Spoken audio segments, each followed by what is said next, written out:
All right, Grant, take it away. Thanks, Jason. Good afternoon. We're excited to continue our three-part professional development series today. Thank you again for joining us and for your dedicated support of our NAD community. My name is Grant Kelly. I'm the Senior Associate Director of Athletics at Johns Hopkins University, and I want to personally thank our NAD Digital Committee members for putting together this series. We want today's discussion to be as interactive as possible, so please feel free to post your questions to the Q&A section, and we will do our best to answer them all throughout the session.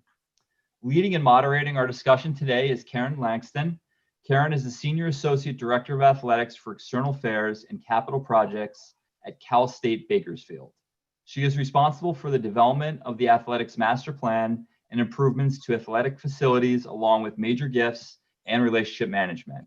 She oversees marketing, fan experience, spirit squads, ticketing, communications, creative services, and broadcasting, along with the oversight of brand management, licensing, and advertising. She's also the sport administrator for volleyball, beach volleyball, women's golf, and the wrestling teams. Collegiately, Karen captained the Cal State Northridge volleyball team, earning All-American and Conference Player of the Year honors while leading the Matadors to 3 consecutive NCAA championship appearances, including 1 national title. Karen earned her BS from Cal State Northridge in business administration with an emphasis in marketing and advertising, and she earned her master's degree in public administration, where she was a member of the Phi Alpha Alpha Nationals Honor Society and graduated summa cum laude. All right, Karen, appreciate you. Take it away. That was a mouthful. Thanks, Grant. Okay, we have such an awesome panel today. I want to just jump right in and do some additional introductions of the panelists. So let's start with Chrissy Raywalk. She's the Director of Athletics and Recreation Services at University of Delaware. She has held that position since May of 2016. Prior to Delaware, she was the Executive Senior Associate AD at University of Michigan, overseeing external relations and strategic initiatives. In that role, she launched the first comprehensive athletics fundraising campaign, raising more than $316 million. $170 million of that she raised personally, including a $100 million gift. She also spent 16 years working in university development, 9 years at Michigan as the Associate VP for Talent Management and Development Operations, and 7 at Northwestern University as the Director of Personnel and Business Services. She began her career at Michigan as an assistant coach, where she was also a student athlete. Next, we have Gene Taylor. He's been the Director of Athletics at K-State since April of 2017. Prior to K-State, Gene made stops at University of Iowa as the Deputy AD. He was the Director of Athletics at North Dakota State and spent 14 years at the U.S. Naval Academy. In his 13 years at North Dakota State, Gene was a 2-time NACDA AD of the Year and led the department through the reclassification from Division II to Division I that included the storied rise of the Bison football team, winning 3 consecutive FCS titles from 2011 to 2013. Now at K-State, Gene balances leadership of the department with driving growth in revenue and fundraising. And since his arrival, the department has completed a comprehensive master plan for athletics facilities and have made significant progress toward realizing a number of the projects in the plan. Ken Halpin is the Vice President for Intercollegiate Athletics at Winthrop University and has been in the role since May of 2016. Prior to Winthrop, he was the Deputy AD at Eastern Washington, overseeing external operations, including development. He has a diverse revenue generation background that includes corporate sales. Under Ken's leadership, Winthrop's championship tradition has continued. In addition, they have added varsity esports, which now is nationally ranked. Ken co-taught a sport management course with his university president and has now developed the industry's first MBA curriculum specializing in sport marketing and revenue generation, which you can currently take at Winthrop. In 2018, he was appointed to the NCAA Division I Council and was part of the 2016 NCAA Pathway cohort. Doug Knuth has been the Director of Athletics at University of Nevada, Reno since April 2013. Prior to arriving in Nevada, Doug served as a Senior Associate AD for External Relations at University of Utah, where he led the department to record-setting fundraising heights. His impressive fundraising background includes stops at Michigan State, UConn, UMass, and Ohio University. He's also a former NAD Executive Committee member. Specific accomplishments at Nevada include securing the first $1 million gifts from former student athletes in the sports of men's basketball and baseball. Additionally, since joining the Mountain West Conference in 2012, Nevada has won 6 Mountain West team championships, each team led by a coach that was hired by Doug. So welcome to all of you, and thank you so much for being part of our panel today. We have such an amazing group, so without further delay, we'll just jump right in and hear from them. So during the introductions, I mentioned a few highlights from your extensive careers. Let's start by having each of you tell us something unique about your career that may not be included in your formal bio. And let's start with Chrissy. Sounds good. Thanks, Karen. And again, appreciate being a part of this incredible group of professionals. I'm looking forward to learning from all of you and having a little fun this afternoon. So, I think that for me, I have a very eclectic, I would say, background, having the ability to have had some in-depth experiences on both the internal side of things, research, analytics, IT, HR, business and finance, and then also being able to have the external component as well has been really helpful. I understand probably enough to be dangerous. I know the right questions to ask. And I would say most importantly, I value the internal and the external equally, because I know, and having lived in those roles and having had to lead those areas, the importance and the value that they bring to an institution and to an organization. I think the other thing, the final thing that I would say is just the time I had outside of athletics has served me incredibly well, particularly in this moment in time. I think anytime it does, but particularly right now when we are living in a world of scarcity, if you will. Your academic colleagues and colleagues across campus need to know that you understand and recognize the importance of their work, and you can speak their language and you can relate to them. And I know that that's something that has helped me since I got to Delaware in May of 2016, but it's definitely been something that's been incredibly helpful in this moment in time.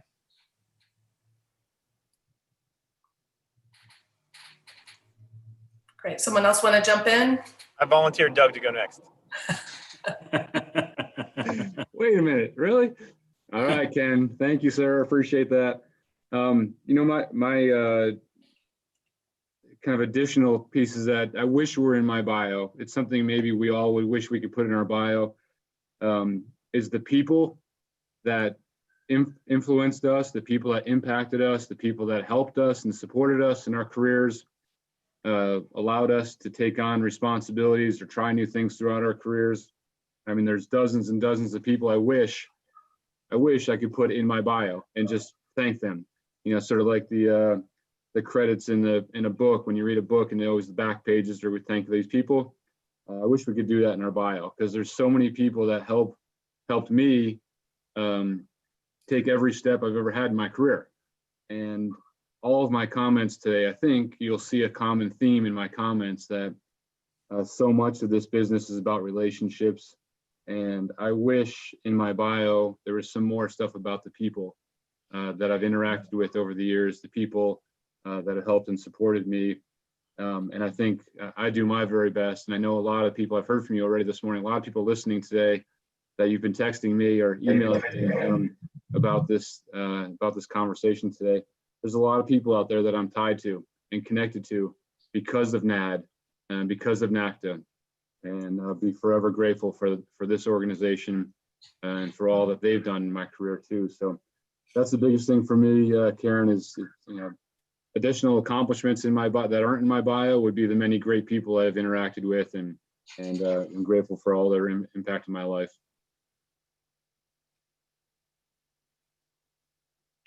Someone else want to jump in? Gene? Yeah, I'll go ahead. Thanks, Karen. Appreciate you having me on. Thanks to everybody for being here. I'm clearly the one with the most experience on the call. Best way to say it, that I'm the oldest guy.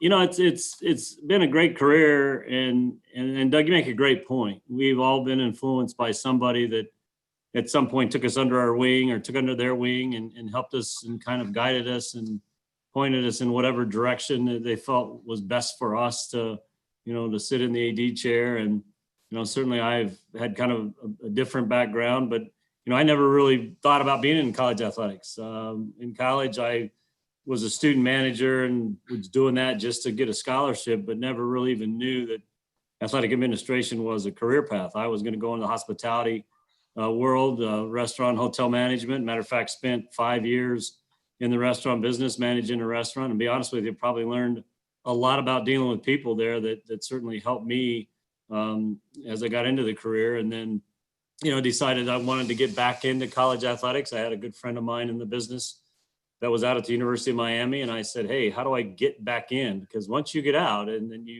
and Chrissy, good for you. I mean, or you've never been in it. It's hard to break in. And so I was able to go back to get my master's and then eventually interned at Southern Methodist University, which was a very interesting time.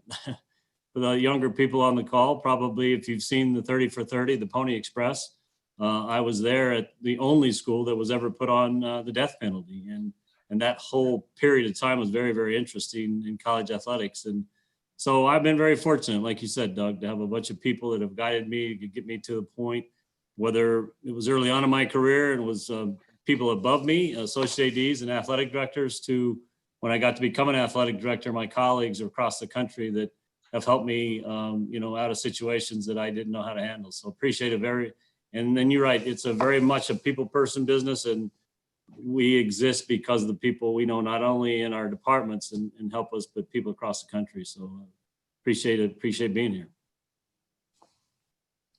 And I guess jumping in, that makes me the least experienced on the call. But I guess I would just say, I'm assuming everyone in the attendee list is probably tuning in today because of some aspiration to pursue what we are so lucky to get to do in sitting in the AD chair. So one unique thing you may not know about me is, so Winthrop is located in South Carolina. The first time I ever stepped foot in the state of South Carolina was actually my second round interview for the job, because round one was actually in Charlotte, North Carolina at the airport. And so to come from Washington State down to South Carolina, where I'd never been before, when you think of it from the outside looking in, it seems like a really far reach. And I would say we have this belief in this industry that the search firms all hold the keys to AD opportunities. And while I think they hold the keys to information on how to get there, they truly are not gatekeepers to the job. It's presidents, it's stakeholders, it's maybe donors, it's influential faculty members, influential coaches. And so I would encourage you never to ignore how important the word fit is, because my whole life I started to buy into the belief that maybe fit was an excuse we used to hire people we wanted. But the more I've seen other people flourish in this industry, the more I've seen what fit means. And that was a part of how I got the opportunity here. But I would say, part of that is don't be afraid as you look to grow a network, and you when you're early in your career, the allure of the search firms as its own reputation. Don't be afraid to get to know not just those who are kind of the figureheads of the search firms, but those who work for them. Add them into your network and see them as people who can teach you about how institutions make decisions. And you'll start to realize that growing in your career is no different than fundraising. It's about relationship development. I think I might have frozen, so I'm going to pause. No, you're good. You're good. Thanks, Ken and everyone. So next question is, I'll start with Doug on this one, and then everyone else can just chime in after. And question is, how helpful was becoming a successful fundraiser in becoming an AD?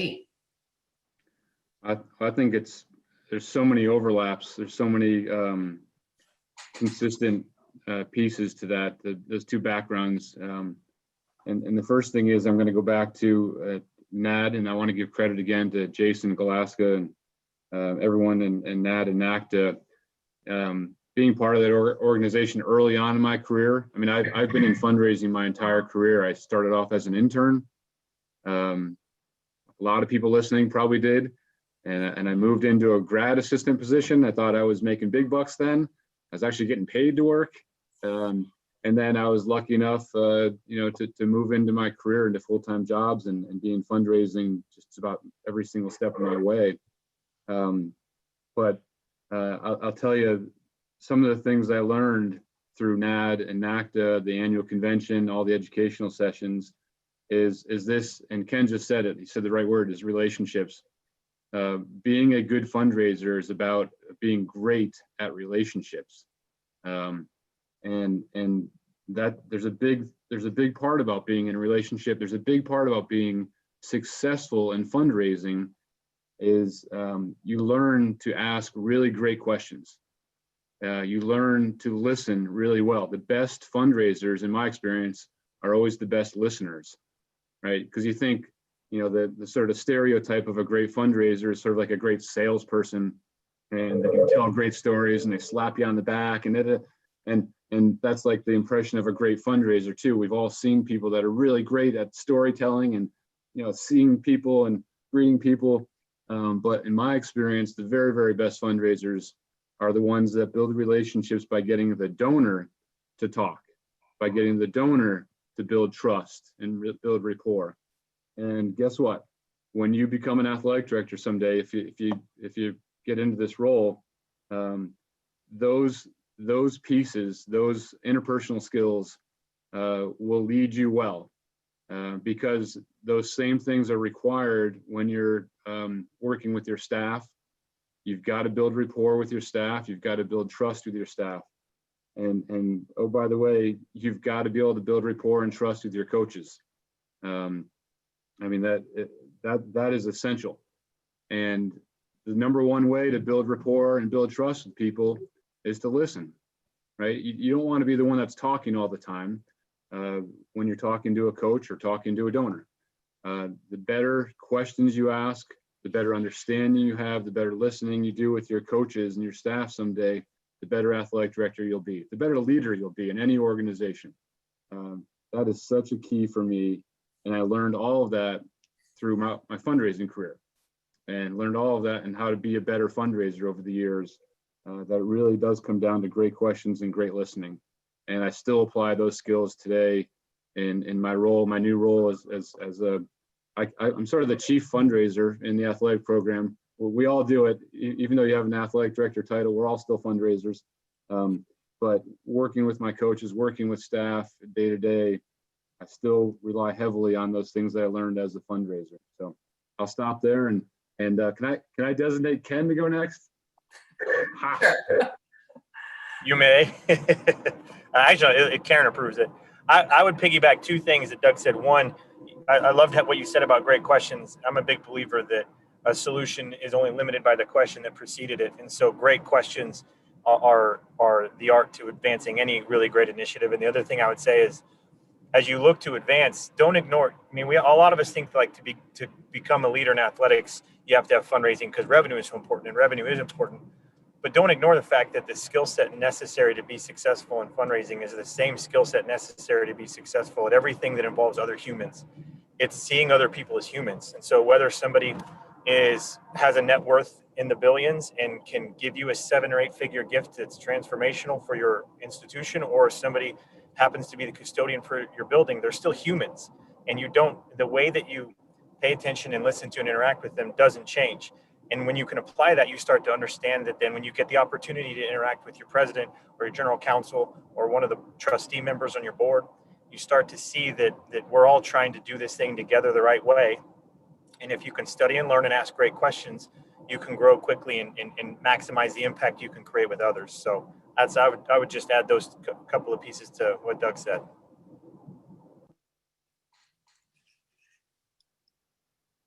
I have nothing to add.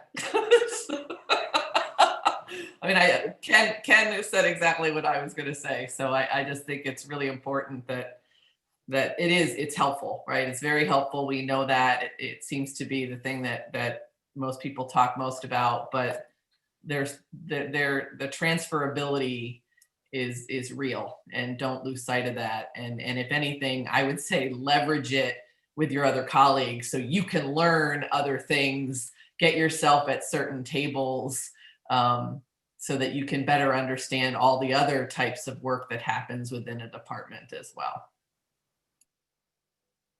The only thing I would add is probably a little different perspective is I was never a fundraiser before I became an AD.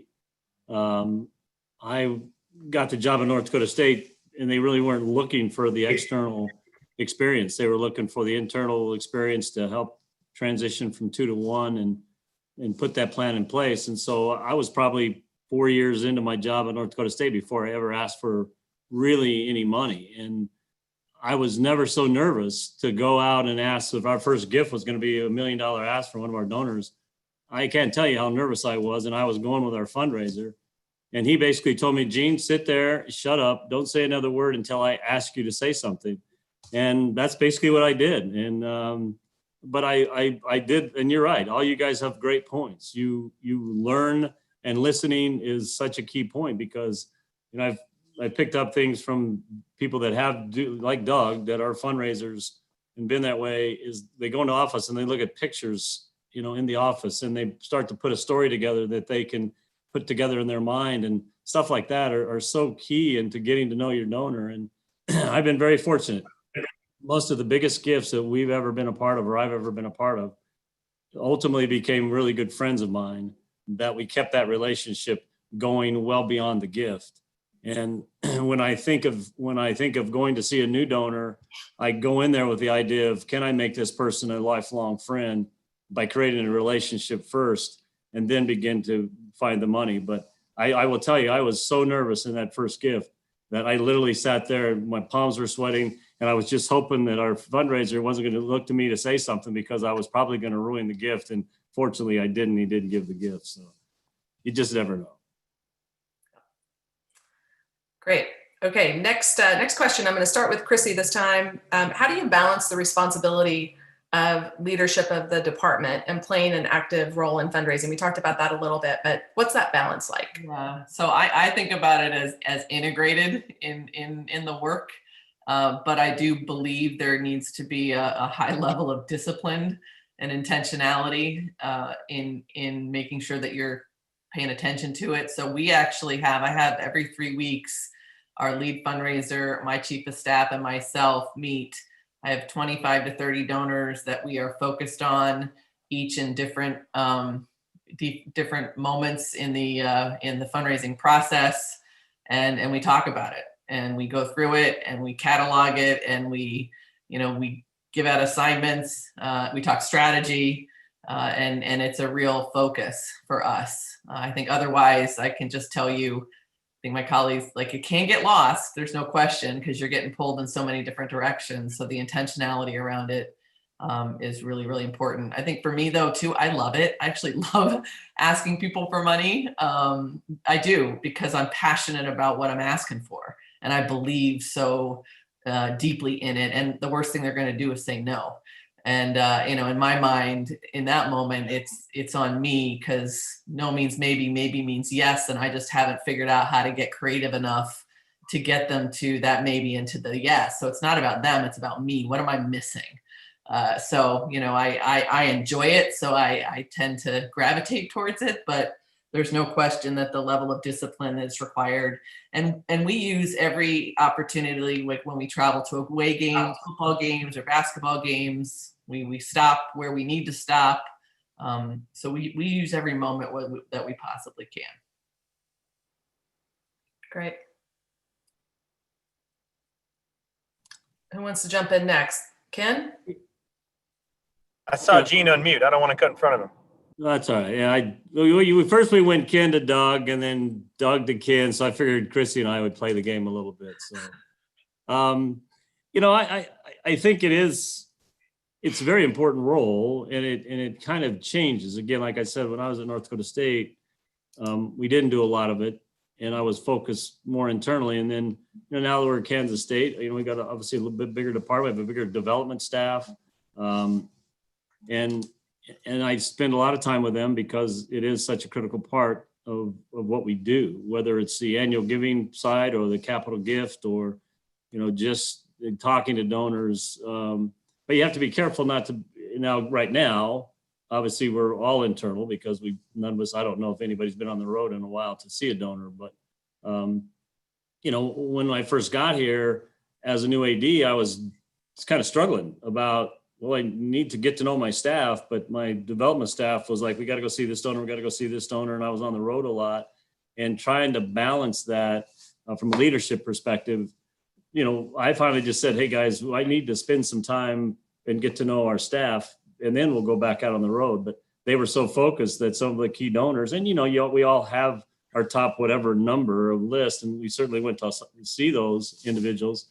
But you do have to balance it and try not to spend, all of a sudden get so lost in fundraising that you kind of forget what's going on within your own department. But it is a balancing act, but it is critically important for all of us, because revenue generation is what we need to be able to do and be able to do it well. And I can piggyback on what Gene said, and I want to make sure, just noticed a question popped up too. So I want to give us, I don't know if we want to jump in on questions now as we go. But I was going to say, number one, for the 150-ish attendees on the call, my assumption is everyone's already made their calls for the day. That gave them time to jump on the call, or your West Coasters still have a lot of time left. But unless you're on the call and your name is Doug, Gene, or Chrissy, your next AD job is probably not at a Power 5. And so that means you're going to go through leadership at a small institution. And so, having the background in development is a fun part. But yeah, when you get there, there's so many things to juggle. Like I could spend 5 minutes giving my most recent COVID impacted basketball story. I mean, we all have them where, literally I woke up one day, we weren't playing that night, and then we were, and there's a whole backstory to it. But I still personally, my favorite part, and I love that I was able to learn this experience early in my career, is the cold calling. And so I still try to take time, almost because it's fun, to partner up with my staff and say, okay, let's break out the phone numbers, let's make some calls. Or when was the last time we went and dropped in, tried to visit on somebody who's drivable from here? Those parts are still fun, and I think they can give you, it frees up your younger staff to help see the fun, the challenge, the camaraderie, and the experience of the cold calling piece. And I'm such a believer in that too, because again, like I said earlier, that is a skill set that doesn't just lend itself to fundraising. It lends itself to when you do get a chance to interview, or when you get a chance to meet somebody from a vendor that's creating a problem, or someone from the NCA needs something. There's just such a transferable skill that practicing those things, I think, makes it fun and sharp. And I would throw that into, I think it was Emma Crumley posted a question about specific strategies for your fundraising staff. I think if you're the AD and you can get involved in that stuff, it's helpful, but it cuts both ways, because at the same time, I can't spend a full day cold calling just because it's incredibly inefficient. And as I'm sure everyone knows, that's when the email inbox backs up, and text messages as well. So, and then the other thing too, I think something I'm very proud of at Winthrop that we pulled off, and I still don't know how we pulled it off at a state institution, but we have a specific incentive-based compensation mechanism for our athletics development staff. And I think at a smaller institution, that's unbelievably important, because we're not competing in the industry with our salaries. Everyone can outpay us for staff. And so our ability to create a bonus incentive without allowing it to work within the realm of fundraising has been an essential task that's really worked to keep our fundraisers motivated. And to, we don't have a lot, but we have a young, incredibly talented development person that we've kept far longer than we deserve to because of that piece. So I just dropped that little answer in on that question. Anyone else? Doug, you want to add something to that, or? Okay. I'm going to jump over to a question that's sitting in the Q&A from Emma. We'll ask you guys, she says, talk a little bit about specific strategies that you use for your fundraising staff, specifically to empower them in their roles to grow and develop, but also raise major dollars for your program. Doug, you want to take a crack at that one first? I try to stay out of the way as much as possible. That's sort of my management strategy. No, I mean, we've got an amazing group here, and sort of like Ken, young and aggressive, successful fundraisers, and with some good experience and good background. So I try to be as supportive as possible. I have the most out of our group fundraising staff, plus me, the most institutional knowledge, the most sort of knowledge of our donors, our major donors. So I try to plug myself in, insert myself in to support them with background information, with important information they need to know about certain donors. But for the most part, gosh, we have certain standards and expectations in terms of meetings, and solicitations and gifts and all that kind of stuff, just like everyone else does. And we track that and we watch that, but our staff does a great job. And as I said, semi-kiddingly, I try to stay out of the way and support them as much as I can with information and background. And obviously I make probably the one thing I do that I take some pride in, I make myself available as often as possible. I love going on donor visits. I love being out. I love asking for money, like Chrissy said. I think I'm pretty good at it. Some days maybe better than others, but so I make myself available, and I tell my staff, like, get me out of the office at least once or twice a week with you, with your staff, and use me, because for one reason or another, donors want to see me and they want to talk to me as much or more than the development staff sometimes, and really our coaches too. I mean, if you can get coaches out, and sometimes I have to lean on our coaches to get them out of the office to go on donor visits, and I can play that role with the coaches as well. So up there. Yeah, and maybe the rest of you maybe share about how fundraisers who are on the call can interact with you and your schedule. How do they help you to be successful as an AD who's very busy and has a full schedule, but then to support all of you in the act of fundraising? Any Jean or Ken, Chrissy? Yeah, for me, I'm a little different maybe than Doug is, because I'm still fairly new. I've been here 3 years, and although I'm getting to know the donors quite a bit, what they help me with is really kind of the background of who we're going to see and what the topic is going to be.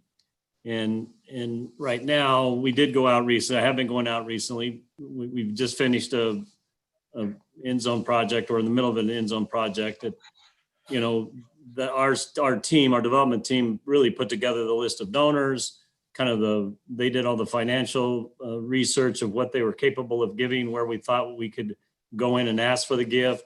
And they kind of helped me say, Gene, you need to be on this one, and this one. You're the one that needs to ask that for that gift, or help us ask for that gift. A lot of them, they would go out on their own because they've had this relationships with these donors. So they really helped me understand, and they understand, which is even probably a better thing, where to take me and where not to take me. They know that, okay, this person doesn't necessarily, need the AD, but these people do.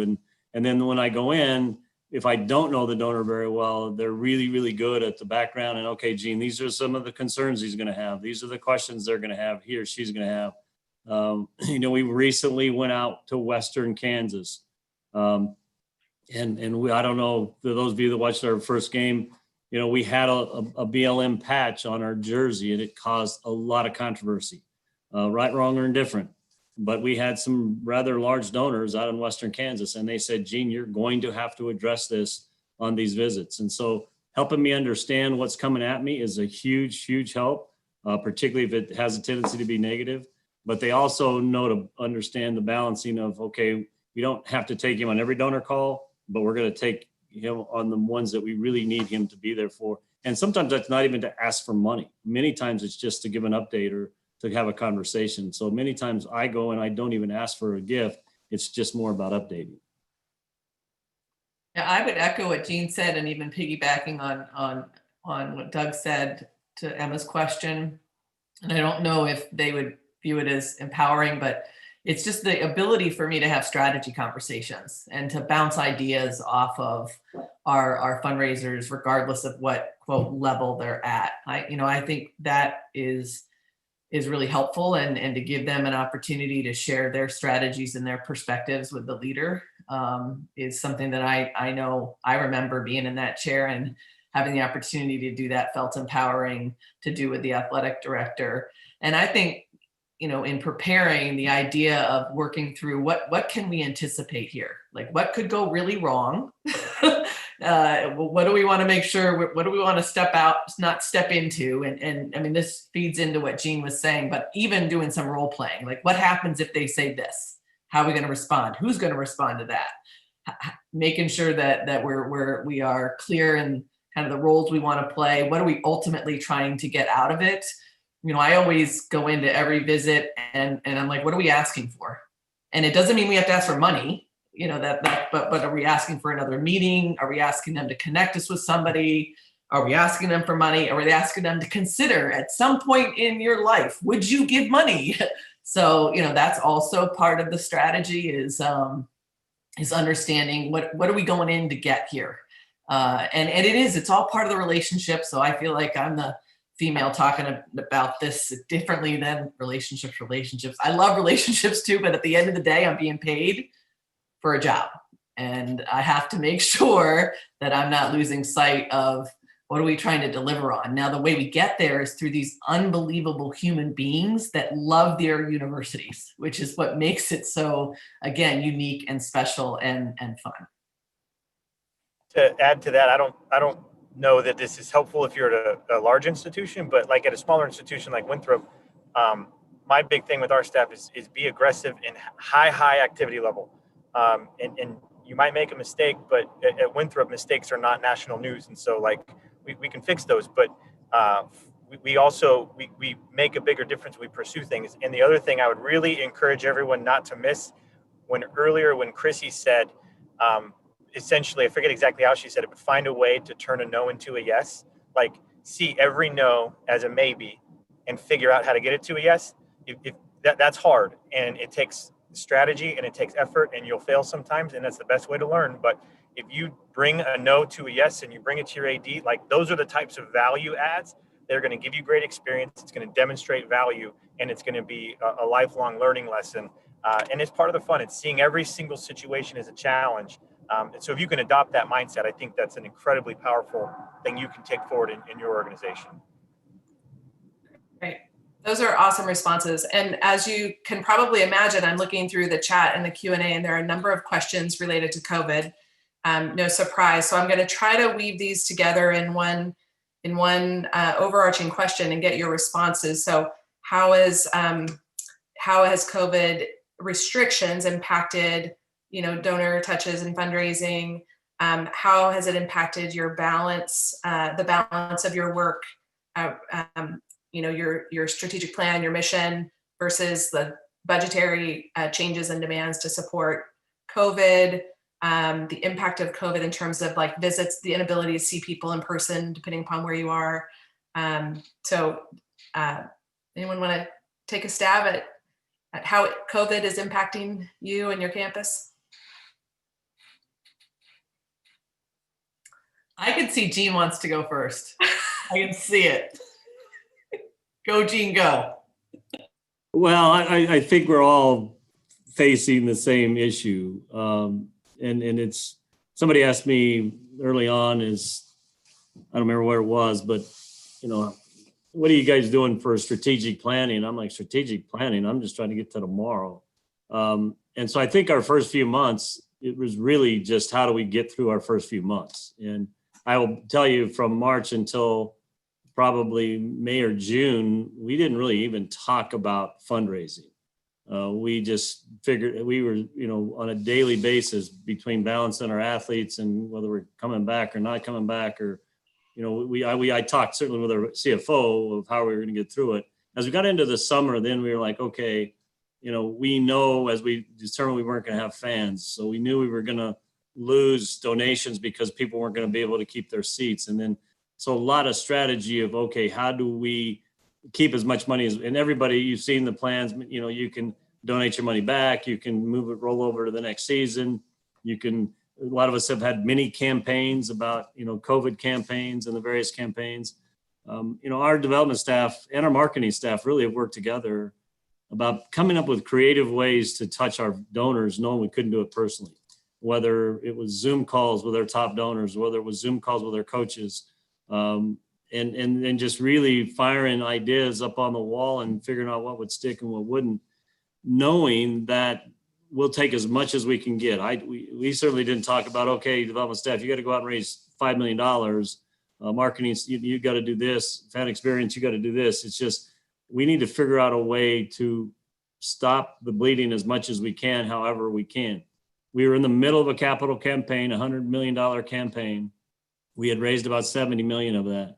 And I just said, shut it down. We're not going to ask for a capital gift. And I don't know when we'll ask for a capital gift. Let's just keep our donors engaged, our season ticket holders engaged, however we can. And then at some point, as things start to come into focus. And so, as I said, we recently started to go see some donors, mostly in the state of Kansas. I went to Kansas City, I went to Wichita, but it's been more about just updating them, not about asking for gifts. And now the development staff is already planning for 2021 and their fundraising campaign and all of that. And they're starting to plan for getting back on the capital campaign. But really for the last several months, it's just, how do we keep our donors engaged in one way, shape, or another, either through Zoom, telephone calls, and they've done a great job of calling donors on a regular basis. And that's the best thing we can do right now, is just continue to stay in touch with them. I'll add to that, and Gene nailed it. But there's an interesting thing when you watch sort of global economics and you pay attention to the larger economic world. And I've been in the fundraising business 25 years, and I've been through probably or experienced, I shouldn't say I've been through it, but I've experienced 4 or 5 downturns in the market, the dot-com bubble and the Great Recession, the first Great Recession. Now we're in the second Great Recession potentially. There's every 7 years, I think, is what the economists will tell you. I'm not an economist. I don't play one on TV, but I think on average, about 7 years, you'll have a major dip, a major change in the economic the markets, which hurt people, which hurt our donors, right? And a lot of times people will lose their jobs. A lot of times it'll put their businesses in jeopardy. It creates a lot of stress on their families. It puts people through a really tough time. And then here we come as fundraisers saying like, hey, let's help us out with our stadium project, or hey, let's help us out with our nutrition plan or whatever. And they're going through really, really tough family, financial, and business situations. So I think what I've learned over the years, and I think every single fundraiser listening here, and you know this, I think, is whether you're beginning your career or whether you're later in your career, there's a game plan for how you handle recessionary times, or how you handle tough times, because they're going to happen again and again and again throughout your careers, whether you're a fundraiser or an AD.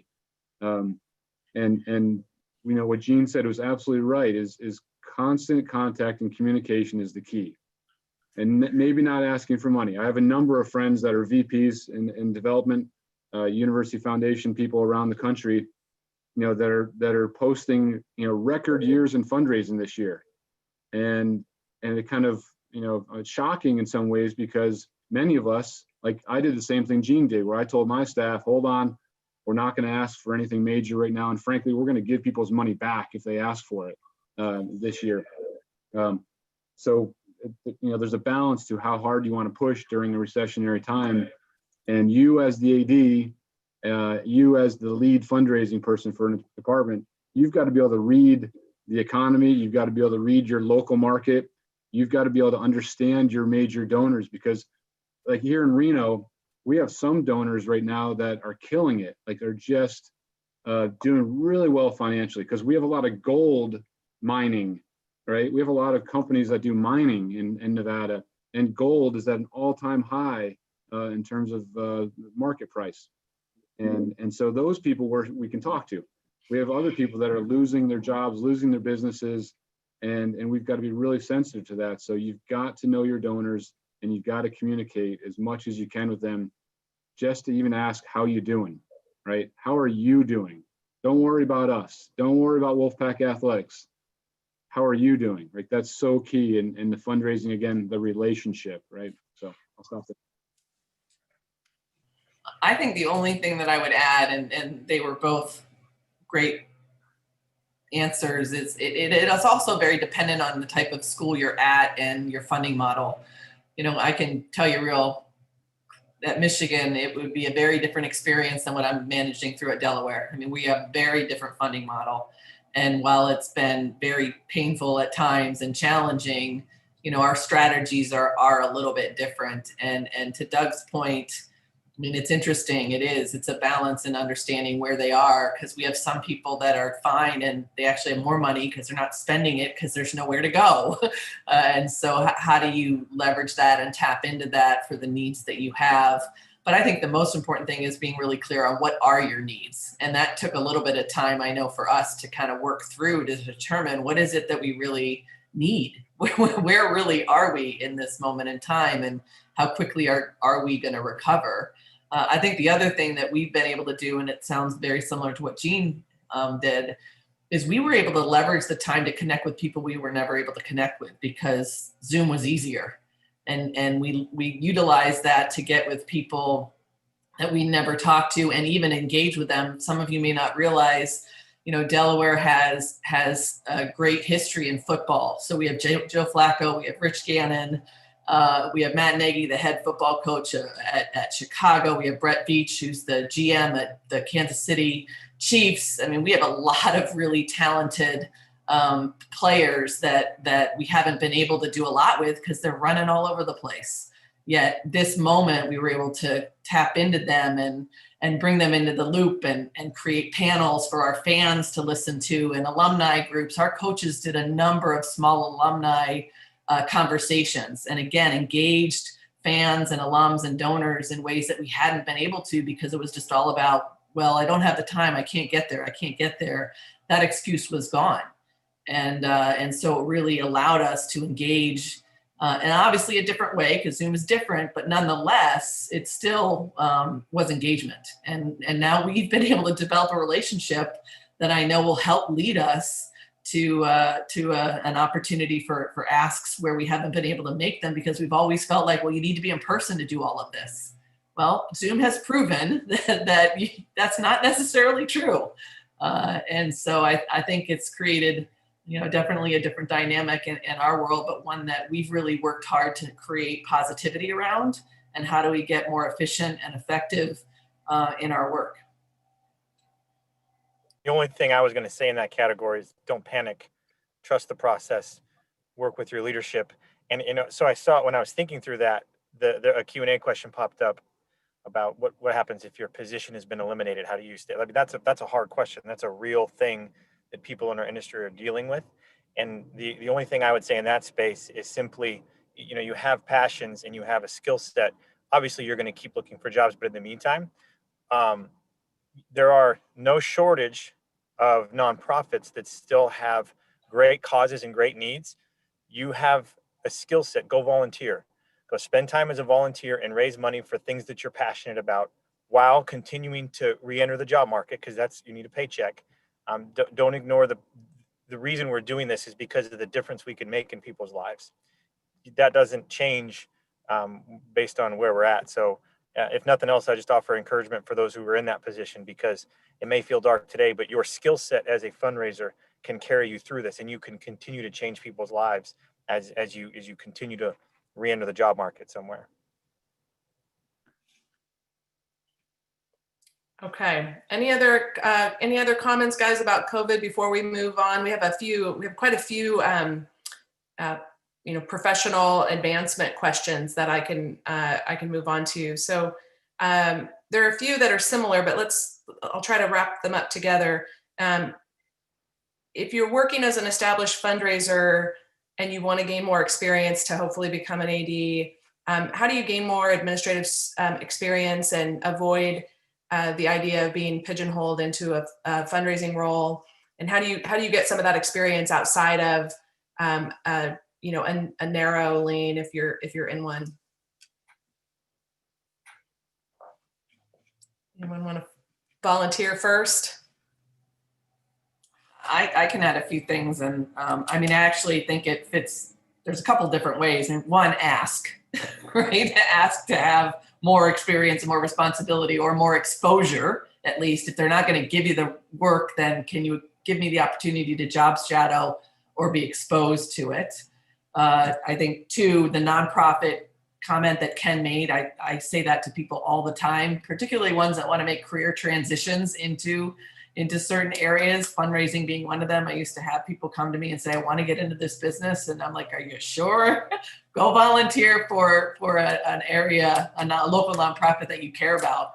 But you can do other things than just fundraising in nonprofits. They have lots of different types of committees that are available. And that would be the other thing. Are there committees you can volunteer for on your campus or within your athletic department? I mean, I think being able to participate in things on campus outside of athletics, again, gives you the exposure to the other side of the world, which is always helpful. And then I know there's, NAD and women leaders. There's lots of people that you can tap into from a mentor perspective and go job shadow. I mean, depending on where you're located, we're a stone's throw away from a number of different institutions. And I know there are folks that have come here just to job shadow some of our folks, just to give you a little bit of a perspective on the work itself. Yeah, definitely. Raise your hand, right? Anyone else? Doug, go ahead. Well, I'll just throw in, and this is sort of stating the obvious, and I hope it doesn't bore anyone too bad, but you've got to be just absolutely kicking butt in your current role. I mean, before you raise your hand and ask for other responsibilities, knocking it out of the park, not doing a good job or a pretty good job, but just crushing what you're currently doing, and you'll get more responsibilities because you're going to be attractive and you're going to get opportunities to move to other jobs maybe, and then your current employer is going to give you opportunities to grow, hopefully under their own roof. So everyone always says that. I know it's sort of trite and it might just seem too obvious, but really do a good job in what your current role is.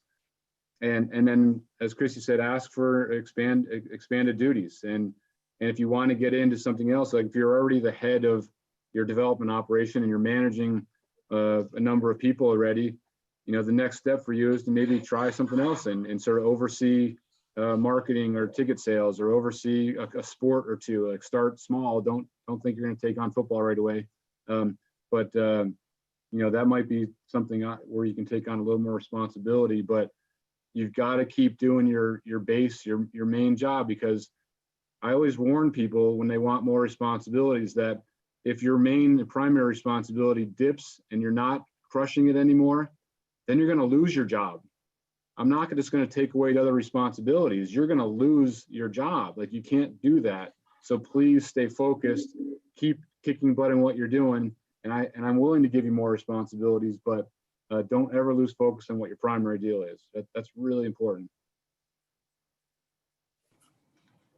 And to piggyback on what Doug said, it's not just about can you get more, but can you get more while also making your boss's job easier and making your department better. It's not just to give you the experience, it's experience for you that also advances. And so the other theme I would say for underlying in that is self-awareness. Have the self-awareness to know if you're kicking butt at your current job and have earned the right to ask versus coming across as entitled, because everyone's trying to push the ship forward. So.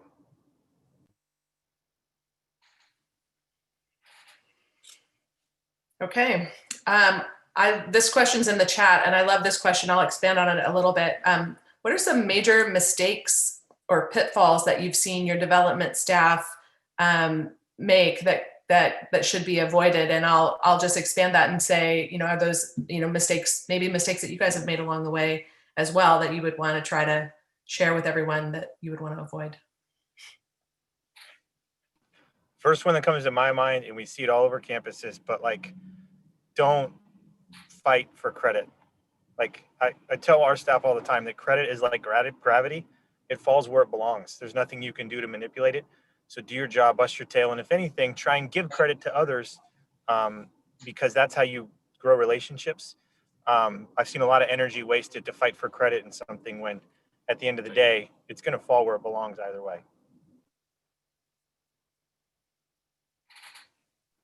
Did you trademark that, Ken?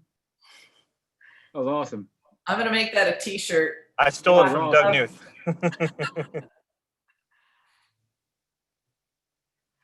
All right. Anyone else want to add to that? I take responsibility. I'm one of the, if there's a miss, we swing and miss on something, on a campaign goal, on whatever else. It's a tactical error, and it starts here. my head of development and myself, we set the goals for our group, we set the goals for our department, and that's, we got to chase those things together. And if we don't, make a goal, or we swing and miss on something, that's my responsibility. That's not a swing and a miss by my staff. If I wasn't aware or wasn't informed enough to set the goals properly or do something, that's a miss by me. And that's not because I want to be a micromanager. It's just that I take responsibility for our development staff, just like any other coaching staff or any other group in our department. So that's a big thing. But I'll tell you, like Ken, there's a couple of errors that I watch out for, and I hear this sometimes from our donors, and when they say I don't know anyone in the department anymore. And, every one of us has heard that, right? Every one of us, especially when you have staff transition, that's normal, because the relationships that you have, that person leaves, takes another job, and you got to reestablish relationships sometimes. And, that's a big hit. That's a big swing and a miss. Sometimes when you have major donors, it hurts my heart a little bit when someone tells me that they feel like they don't know anyone there anymore. And I go oh, really? I gotta give me a hug, let's hug it out a little bit. So that's a thing for me. And again, that comes back to me. That's tactically wrong when I had a staff transition and I didn't assign people, or I didn't make sure that certain donors were getting enough touches or enough love.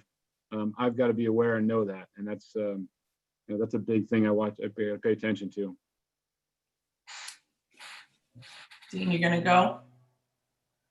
Okay, I just, again, expanding on what folks have already said is, I love the quote, credit is like gravity, it falls where it begins. And I think my take on that is, and I learned this at Michigan.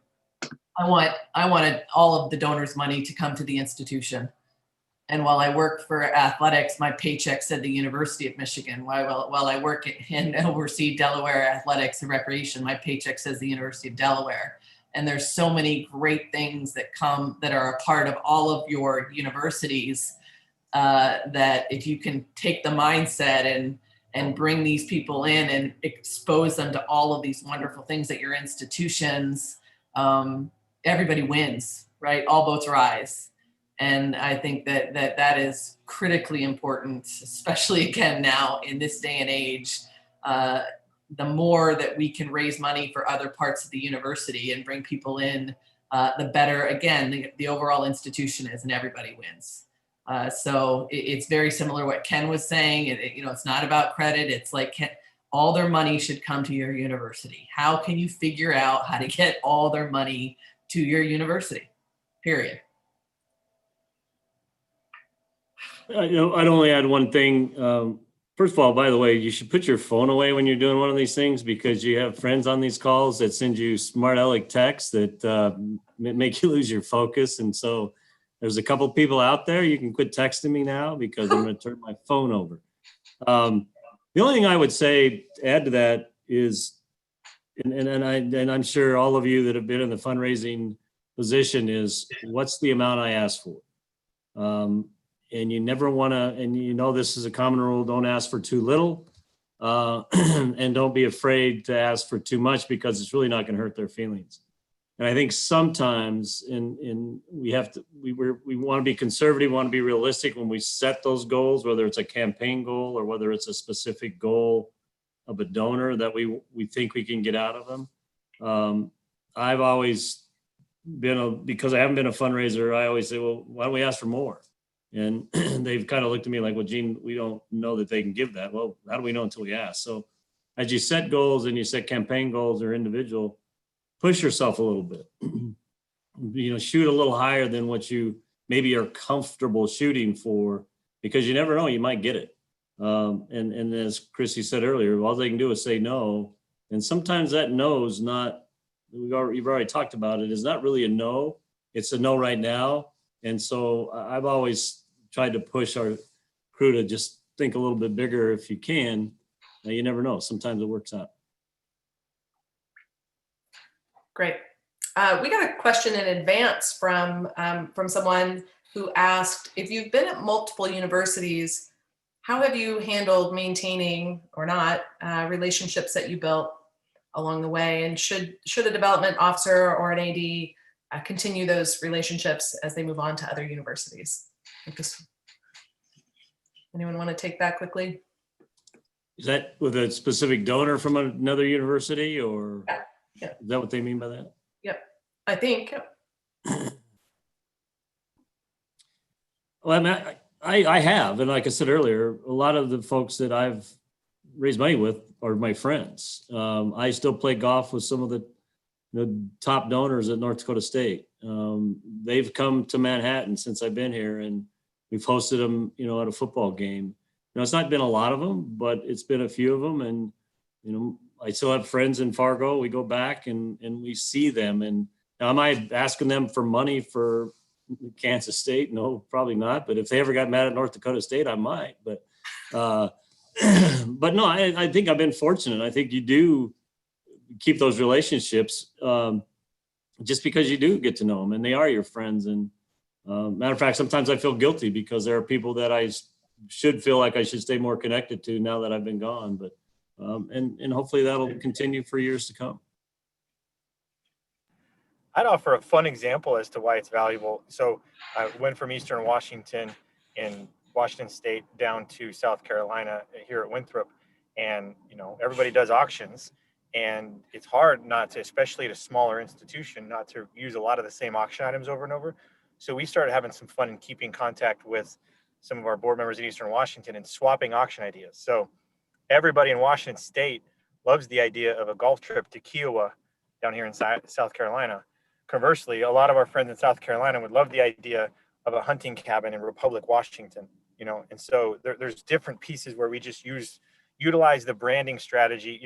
Winthrop doesn't have football, but we're in a town that puts out a lot of professional football players who were born and raised in Rock Hill. And so people always joke that we should have football at Winthrop. Well, we had Eastern Washington send us an extra white helmet.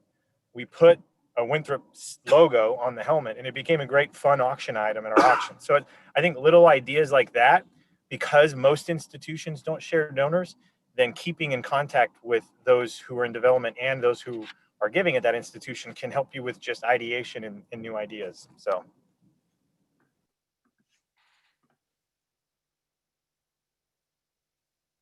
That's great. Thanks, Ken. Also, just to expand on that question a little bit, can any of you share a unique donor engagement story, like what Ken was just mentioning, that led to a gift or a positive outcome? And how was your role as the AD, critical in that? Jean, you smirk. Let's start with you. I just always go to places. I'm like, man, how did this happen? So so I got to North Dakota State. There was a donor that was tremendous. He and his wife were tremendous. They hosted Kathy and I at their home. We'd go to, living in Fargo, you've got to get out of Fargo for a while. And we have a lot of our donors that would go to winter in Phoenix and Scottsdale. And so we would spend, several days seeing donors. And this one particular donor we were staying with, we were going to ask him for a $3 million gift to help us with a football project. And I've known this guy for several years at this point, and we were friends. Like I said, we stayed at his house, golfed together, did a lot of stuff together. But I was nervous about asking for this gift because he'd never really given a significant amount of money to North Dakota State. And so we do dinner. I'd actually take him to an Arizona State basketball game. And for those of you that know me, I, occasionally have a beverage or two. And I hadn't had one all night long. And he keeps asking me, Gina, what's the matter? You okay? And I'm like, yeah, I'm good. We get back to his house and I've got this presentation that I've got on a computer. I'm ready to give it to him, do the whole thing. And he goes, hey, let's all get in the hot tub. I'm like, okay. So he's pouring wine. I'm still not drinking. I'm like, geez, man. So finally I'm nervous. And now I'm getting to the point where how do I get this laptop in the hot tub? Probably not a good idea and probably not going to work out. So finally he said, Gene, what in the heck is going on? I said, Dave, I need to ask you for a gift. I'd like to ask you for a gift. I got this presentation. He goes, Gene, how much do you need? Tell me how much it is so you can start drinking and I can start drinking, quit being so damn nervous. And so I said, we need $3 million. And he goes, okay, got it. Can we go back? And so we did. And so I learned that sometimes best laid plans never quite fall in the way you think they should, but it worked out. So. I like it. So mine is not nearly as interesting. And it's more of a lesson here. You know, when I came to Delaware, I was the 6th athletic director in 8 years after they had one athletic director for 35 years. And there was a lot of change. So there were a lot of very angry people. We had not had a lot of the culture of philanthropy, even at the institution, was not really alive and well. To be honest, we just are finishing our first comprehensive campaign, and it's 2020. So, and I came from a place at Michigan that had 6 public campaigns starting in 1950. So it was a very different experience. And one of the things I made the decision to do was to let go our head football coach after 5 games into the season. And most people were fairly pleased, but I had a few people that were really, really, really mad. And one that was really important to our university. And I think, you know, part of the lesson is you're going to have a variety of opinions on every choice and decision you're going to make. And I think this is where you got to make sure you feel you can sleep at night, that you've gone through, you know, recognizing all the things that can come from it. But I respected their opinions. And then I think that's part of it. I think everybody has a voice. And to be honest, when I came into Delaware, they were also mad and people were like, "Are you okay?" I'm like, "I love this, because you know what? That means you care, and I can work with that." Because if you were all silent, I'd be scared to death and I'd probably be running for the hills. But they were engaged, and that's what I needed. And, you know, this particular donor and his father, you know, I kept at it. I'd email him every couple months. He wouldn't respond. And then eventually, after about a year, he said, "Okay, let's have lunch." And I listened and I heard him. And then we were able to get a gift for our capital campaign. And now he's one of my best advocates and somebody that I really go to listen, to ask for advice, because part of it is I know he's going to tell me the truth and he's going to give me really good advice in general. And so, you know, again, it's that no means maybe means yes. And just value all the opinions that are out there. Don't take them personally. Just kind of let them come in, wash over you a little bit, and you know, stay with it.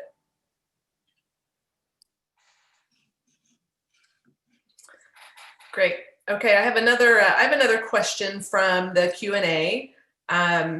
This is talking a little bit about, let's see, how are you handling disagreements, and how your institution has handled maybe a national issue, for example, kneeling for the anthem. How much do you factor that into how you make decisions about that versus revenue generation and ticket sales?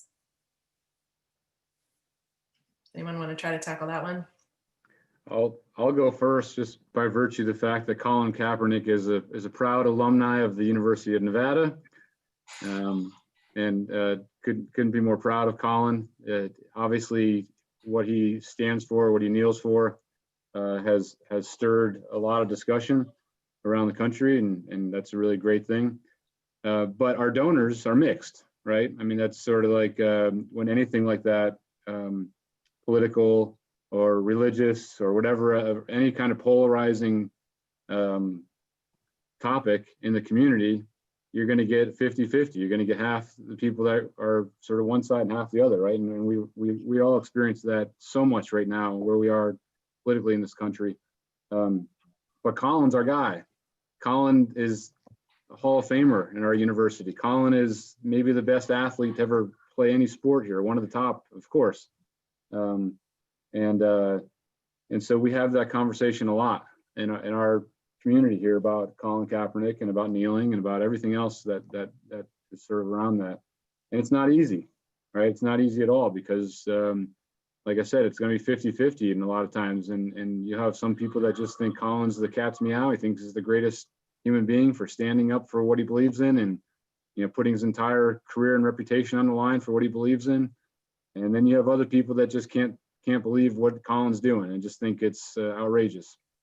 And then here comes the athletic director and the fundraising person, and you've got to navigate those discussions, and you've got to be supportive. I mean, Colin was a student athlete here, and highly successful, and we all cheered for him when he was here. And then today he's gone.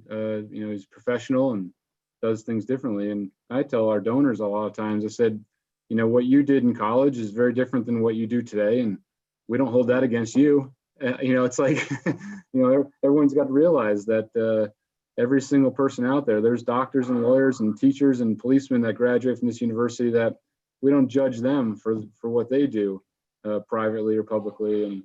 And so we have those hard discussions. And I guess the point is we deal with them head on with our donors. We deal with them head on. Every email I get about it, I respond to.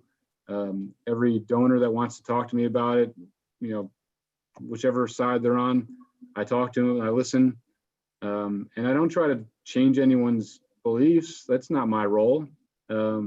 My role, and I remind them all the time, is I work for your alma mater. I work for your university, and I'm trying to make it better. Do you want to help me or not? That's kind of I don't say it like that, of course, but that's the essence of the conversation. Is I listen to them about their concerns, whatever the topic may be, and then try to get it back on the track of, here's what we're trying to do at your alma mater, here's what we're trying to do at your university, and I would love to ask you for your help. And so that's my only advice, is head straight on, don't hide from it, don't avoid it, do not insert your own political views or whatever your views on it. That's not your role. That'll just get you in trouble. So anyways, I'll stop there. I would say I bet money, and I don't condone gambling, but I bet money that part of the reason Doug advanced in his career is because what he just described, the willingness to be the tip of the spear with the angriest person, because we live in a world of complex issues. You want to be valuable to your institution, to your athletic director, be willing to pick up the call immediately the second you know someone is angry. And the angrier, the better. Because, and I'll go back to what Chrissy said earlier, it's a huge deal. It's such a powerful story. The angrier the donor, if you can convert that into a gift, it is such a powerful story. And it reiterates that anger is just like joy. It comes from passion. And so if you can just learn how to redirect it, guide them through listening, and never, ever, ever be afraid to walk right into it, the value you demonstrate to your employer, to your teammates, that's next level opportunity. Love it. Okay. I will, going back to the Q&A, forward thinking, another COVID question, but more forward thinking. Has the pandemic changed your philosophy or outlook on how you will run your department in the future as it relates to fundraising, capital projects, or any other aspect of leadership?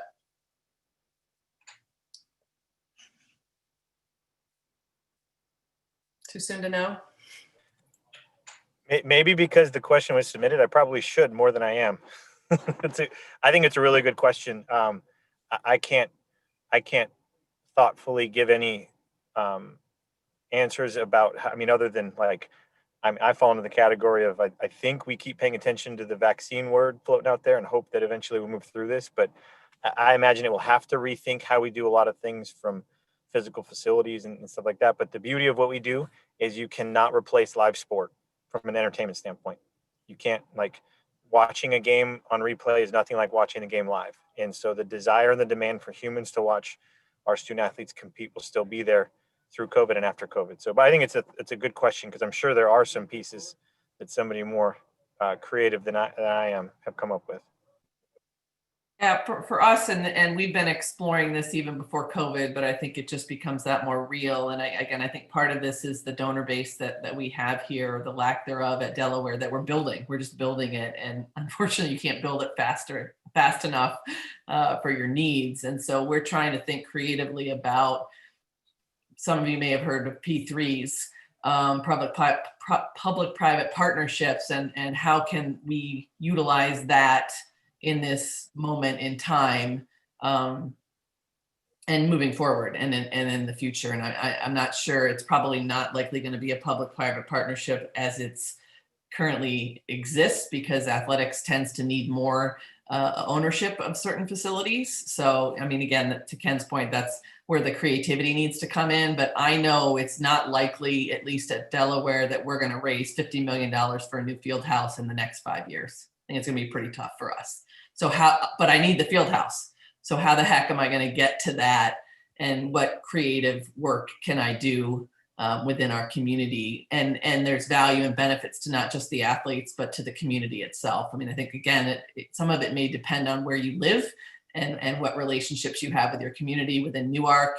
You know, for us to be able to do some things that benefit the city is also something that's really positive and powerful as well. And so how can we continue to integrate ourselves in that way?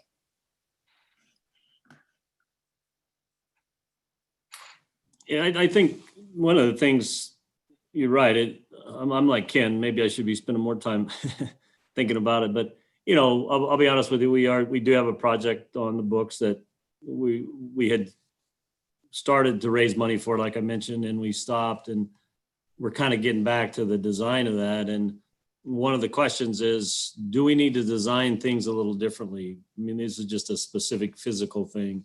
You know, do we have to design more space between the lockers? Do we have to consider more square footage? Do we have to consider, you know, certain medical rooms that maybe we never thought about before? So those are, you know, that's one piece that's, you know, are we going to have another COVID or not? Who knows? But, you know, do we start thinking about the social distancing thing more from a physical facility? The other thing we all know, or at least we all think we know, that even when we do get the vaccine, people aren't going to come rushing back to venues like they used to. You know, our football stadium holds 50,000. We've been sold out on a pretty regular basis over the years. We probably aren't going to have 50,000 here again, maybe for a couple of years. Well, that's going to impact revenue. That's going to impact our fan base. How do we encourage them to come back? How do we keep them engaged? And so we're having those conversations now about the future. But in terms of, like I said, strategic long-term planning, no, it's really about just how do we get through, you know, are we going to play our next basketball game or not? Okay, thanks. We have a couple of additional questions here. I'm going to try to combine them. They are about career advancement. So one question is, can you give advice on how long is too long to be at one institution? Because I could ask that one too. And then also, do you have one piece of advice that you would share with someone early on in their career?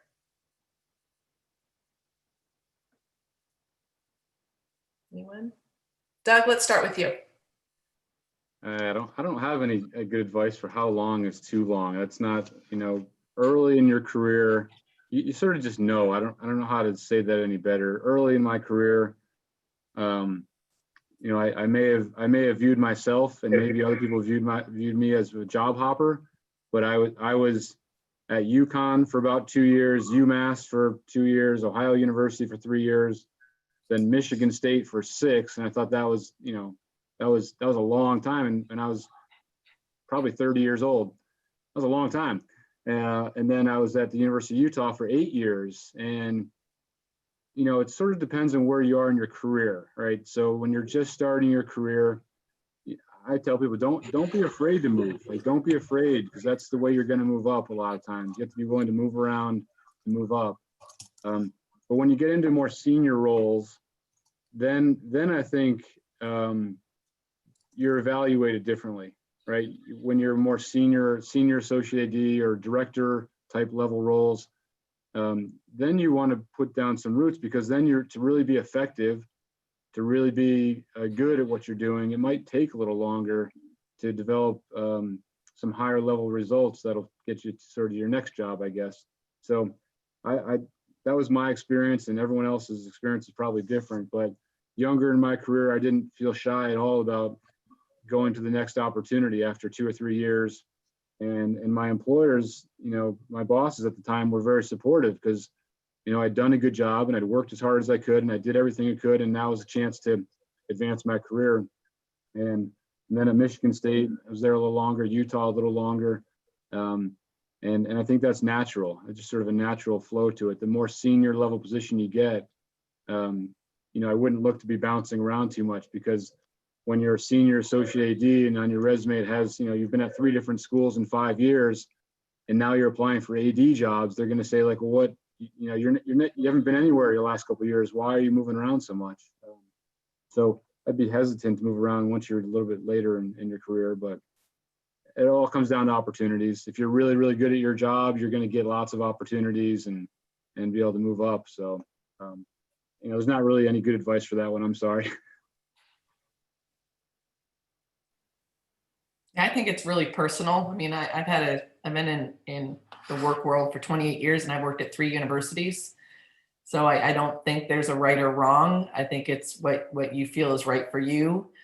And if you have opportunity to grow where you are, then stay and grow where you are. If you don't feel like you have that, then I think transition makes sense. To Doug's point, I think one of the things that I always worry about a little bit is substance, right? Because it does take time to get experience, and substance in your experiences. So, I know for me anyway, the first year I'm trying to just make sure I can find the bathroom, right? The coffee machine. And, the second year I'm like, okay, I think I kind of get the job. And the third year, you're really starting to feel like you're making a difference. So, and again, that's personal. I mean, I think that's partly probably me that I'm sharing that with, but it is a personal choice. And I think that if you're okay with it, if you're comfortable with it, then that's probably one of the things that makes that's probably most important.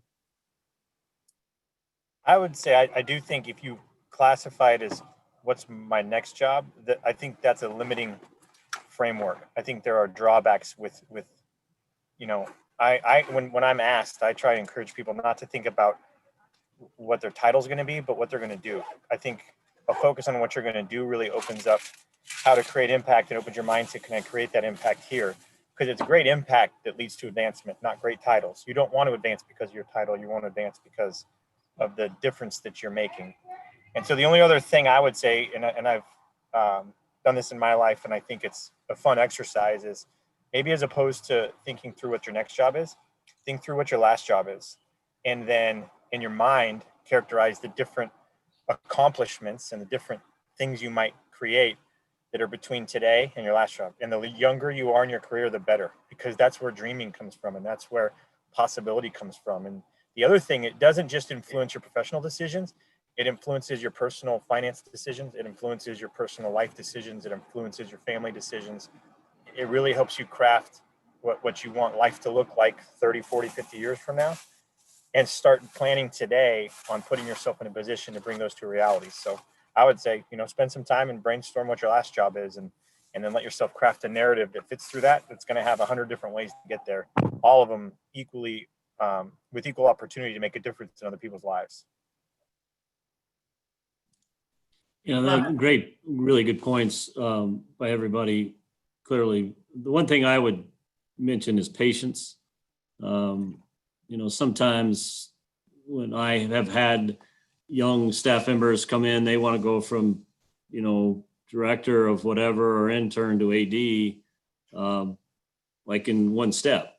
And I'm going to tell you a story, and it touches on something Doug said earlier, is our president here was the chairman of the Joint Chiefs. He was the leading military person in the entire country. He advised President Bush on 9/11. And so I've got a great president that there's not a lot that bothers him.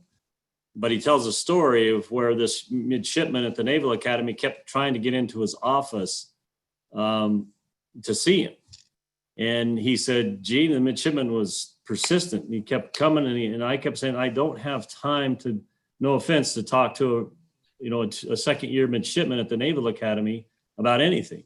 And finally, this young man got to his office, and General Myers came out, and he said, young man, I'll give you 5 minutes. What do you want? He goes, I want to know how to become the chairman of the Joint Chiefs. And he goes, well, first of all, you need to get your butt back to Annapolis. You need to become the best second-class midshipman, and then become the best first-class midshipman you can be, and then become the best ensign you can be, and then become the best lieutenant you can be, don't worry about becoming a chairman of the Joint Chiefs when you're where you are in your career. And that's kind of what Doug mentioned earlier, is really focus on what you're doing, be patient, work your tail off, and good things are going to come to you and be recognized. And it's a great point of sometimes we want to get from point A to point B pretty quickly, and we lose sight of the fact that we've got to get there kind of just naturally. But you got to work hard, but you also have to have patience, because it will come to you. And I'm somewhat of an example of that. I started late. A lot of my friends were ADs long before me. I took a long time to become an AD, and eventually I did. And, things have worked out, but I'm kind of a late bloomer in the business, but I really had to have a lot of patience to get there. Great advice. Okay, so I'm going to ask one last quick question, kind of rapid fire, and then we'll wrap it up from the Q&A. What are you reading? And is there something that you recommend? If anyone has time to read a bunch today, what do you recommend for the listeners? I'll jump in. I read constantly, and I'm rereading for the third time right now, maybe one of the most influential books. And if you haven't read it, you've got to read it. It's old, it's dated, but it'll last forever. It's Dale Carnegie, How to Win Friends and Influence People, right? It's a classic, and it has all the truths and wisdom of building relationships with people that you're going to need in your fundraising career, you're going to need in your athletic director career. It's just a fabulous book. I've got bookshelf upon bookshelf of recommendations. Happy to share those. If anyone wants to email me, I'll send you some ideas and some good stuff on management or leadership or any other science type stuff. But the art of relationships, not the science. The science is the management leadership stuff. The art of relationships will get you where you want to go in your life, no matter what direction that is. Read How to Win Friends and Influence People by Dale Carnegie. I read it every year. So I hate reading. You don't want to be my friend. I'm sorry, I'm a failure. My English teachers. I like snackable things, if you will. Podcasts I listen to. Adam Grant, who's a workplace psychologist, organizational leadership. I tend to read, and I tend to read more around leadership and organizational leadership and crisis management and those kinds of things. But yeah, fortunately, they've got to be like, I have to be able to read it within like 15, 20 minutes. My attention span is like that of a gnat. So I can't. I've tried, and at 50, I finally am like, I surrender. I just can't do it. I can listen to them. I've gotten better at that, but reading them is hard. Chrissy, I was going to say, if it doesn't have pictures, I don't want to see it. It's got to have more pictures than it has words. But I'm like, I don't read a lot of, I do read a lot of current stuff. I mean, I'm on the D1 ticker first thing in the morning. I want to, on my point where I'm at in my career is I want to stay current. I want to know what's going on around the country. I feel it's important to know what my colleagues are doing at other universities. I read about issues that they've dealt with and how they've dealt with them, whether it's a national issue or just a fundraising issue or development thing. I just really try to stay current as I can. At kind of where I'm at on my point, but if it doesn't have a lot of pictures, I ain't doing it. So.